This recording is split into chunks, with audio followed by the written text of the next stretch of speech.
നിങ്ങളോ? എന്താ തിരിച്ചു വന്ന? എന്താ കാര്യം? എന്റെ ഫോൺ മറന്നുപോയി മാഡം. ഓ, അതൊന്ന് ആണോ? എടുത്തിടാവോ? ഓക്കെ. ഇതാ. താങ്ക്സ്. ശരി എന്നാ.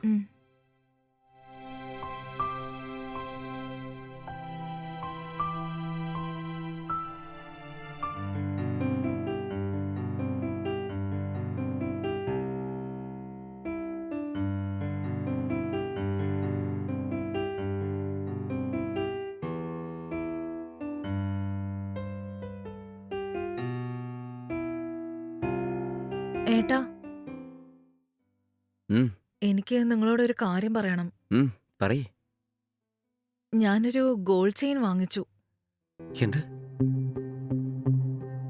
നിങ്ങളിവിടെ ഇരിക്കെ, ഞാൻ ഇപ്പൊ അത് എടുത്തോണ്ട് വരാം.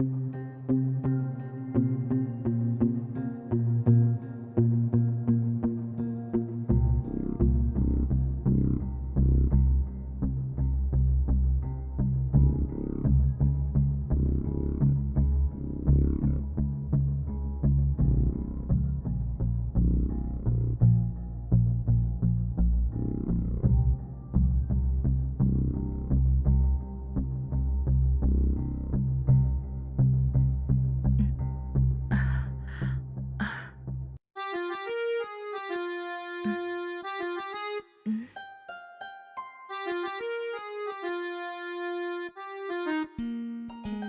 ദാ ഇതാണ്.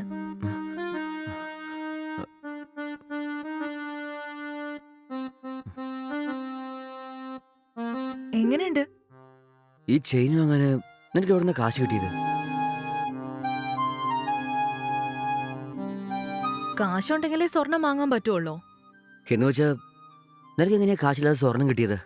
സത്യം പറയ്. നീ ഈ ചെയിന് എങ്ങനെയാ വാങ്ങിച്ചേ? എന്റെ ഫ്രണ്ട് കാവ്യയ്ക്ക് ഒരു വലിയ ജ്വല്ലറി ഷോപ്പിന്റെ ഓണറെ പരിചയമുണ്ടെന്ന് എന്നോട് പറഞ്ഞു. ഹ, അങ്ങേര് ഇങ്ങോട്ട് വന്ന് മന്ത്ലി ഇൻസ്റ്റാൾമെന്റില് സ്വർണം വാങ്ങാൻ എന്നോട് പറഞ്ഞിരുന്നു. ഇതിന് 0 ഡൗൺ പേയ്മെന്റ് ഇൻട്രസ്റ്റും ഇല്ലെന്ന്. അതെ, ഞാൻ എങ്ങനെയാ മാസം മാസം ഇതിന് കാശടക്കിയ? കിട്ടുന്ന കാശ് കൊണ്ട് വീട് നോക്കുന്നതിന് വലിയ കാര്യാ. ഇതില് എക്സ്ട്രാ ആയിട്ട് ഈ സ്വർണത്തിന് കാശടക്കണമെങ്കിൽ ബുദ്ധിമുട്ടാണ്. അതെനിക്കറിയാം. ഞാനും നാളെ തൊട്ട് വല്ല ജോലിക്കും പോയാലോന്ന് തീരുമാനിച്ചിരിക്കായിരുന്നു. എനിക്ക് കിട്ടുന്ന ശമ്പളം കൊണ്ട് മാസാമാസം കുറച്ച് കാശ് അയാൾക്ക് ഇൻസ്റ്റാൾമെന്റില് അടയ്ക്കാന്ന് വിചാരിച്ചു. ഈ സ്വർണത്തിന് നിങ്ങള് കാശ് എനിക്ക് തരണമെന്നില്ല. ഓക്കെ അല്ലേ? എന്റെ ഫ്രണ്ടിന് കല്യാണത്തിന് പോകുമ്പോ കഴുത്തിലൊരു സ്വർണം പോലും ഇല്ലാണ്ട് പോയാ നന്നായിരിക്കില്ലല്ലോ. ശരി, പിന്നെ ഇനിയൊക്കെ നിന്റെ ഇഷ്ടം. പക്ഷെ കടം വാങ്ങി ഇതുപോലെ സ്വർണം വാങ്ങുന്നത് ഒട്ടും ശരിയല്ല. ഞാൻ പറഞ്ഞ കാര്യം നീ ഒന്ന് ദയവേത് മനസ്സിലാക്കുക. ഇങ്ങനെ അറിയാത്ത ആരോടോ ഇതുപോലെ കടത്തിന് സ്വർണം വാങ്ങുന്നതിൽ എനിക്ക് താല്പര്യമില്ല. ഇന്നില്ലെങ്കിൽ എന്തെങ്കിലും ഒരു ദിവസം ഇതുകൊണ്ട് തീർച്ചയായും പ്രശ്നം വന്നേക്കാം. അങ്ങനെയൊന്നും ഉണ്ടാവില്ലെന്നേ.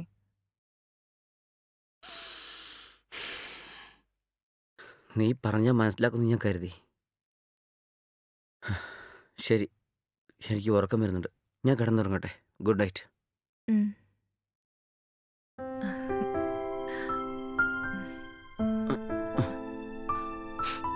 ഉം.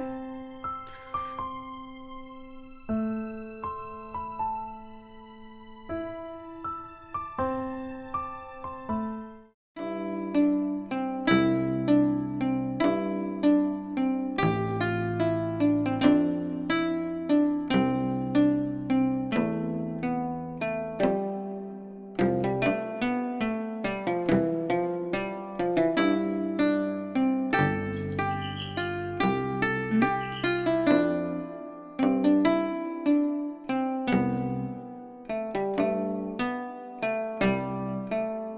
സർ, നിങ്ങളോ? നമസ്കാരം മാഡം. ആ, നമസ്കാരം. കാശ് വാങ്ങിച്ചിട്ട് പോകാൻ വന്നതാ. ഓ, അതെയോ? ശരി ശരി. അല്ല, മാഡം എന്നെ അകത്തേക്ക് വിളിക്കില്ലേ? വെളി നിർത്തി കാശെന്ന് പറഞ്ഞുവിടാനുള്ള നീക്കാൻ തോന്നുന്നു. അയ്യോ, അങ്ങനെയൊന്നുമല്ല. നിങ്ങൾ അകത്തേക്ക് വരൂ. ശരി മാഡം.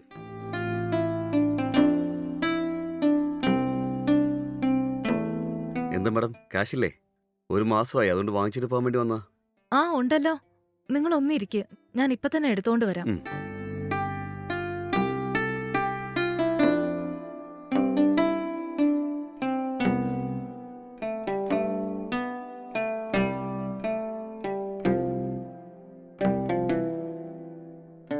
ഇതാ വാങ്ങിച്ചോളൂ.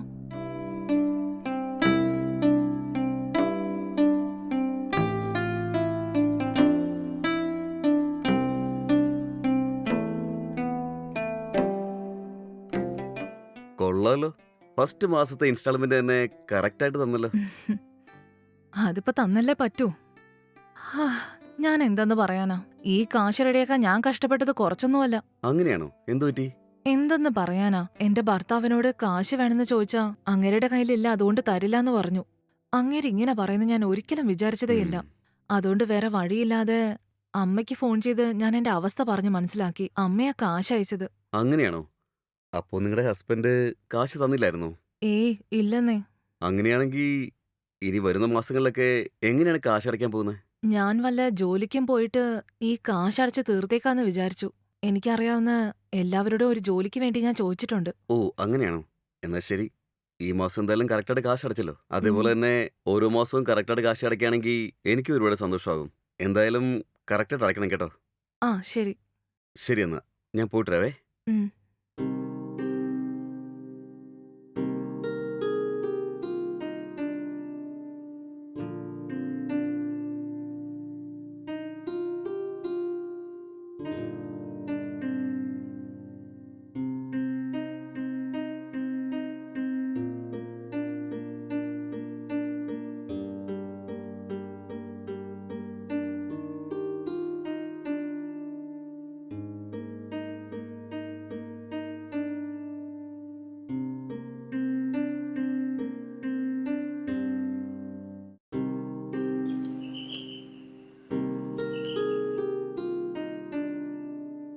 വാ ഏട്ടാ. ഉം. ഉം. ഒന്ന് വെയിറ്റ് ചെയ്യണേ, ഞാൻ ചായ എടുത്തോണ്ട് ഉം. വരാം.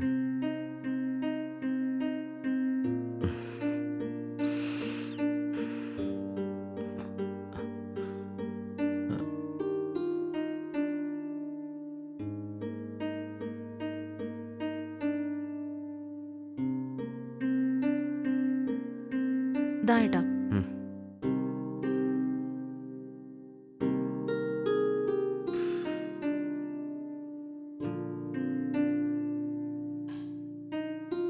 ഹേയ്, നിനക്ക് എന്താ പറ്റിയത്? കാശ് വേണമെന്ന് നിന്റെ അമ്മയെ വിളിച്ച് ചോദിച്ചെന്ന് പറഞ്ഞു. അവർ നിനക്ക് 10,000 അയച്ചെന്ന് പറഞ്ഞു. അതെ ഏട്ടാ. എന്തിനാ അവരോടൊക്കെ ചോദിക്കുന്നേ? അല്ലെങ്കിലേ അവർ കുറേ കഷ്ടപ്പാടിലാണ്. ഞാൻ ചോദിക്കാൻ പറയുന്നതാണെന്ന് വിചാരിച്ച് അവർ തെറ്റിദ്ധരിക്കില്ലേ? അമ്മയ്ക്കെല്ലാം അറിയാം ഏട്ടാ.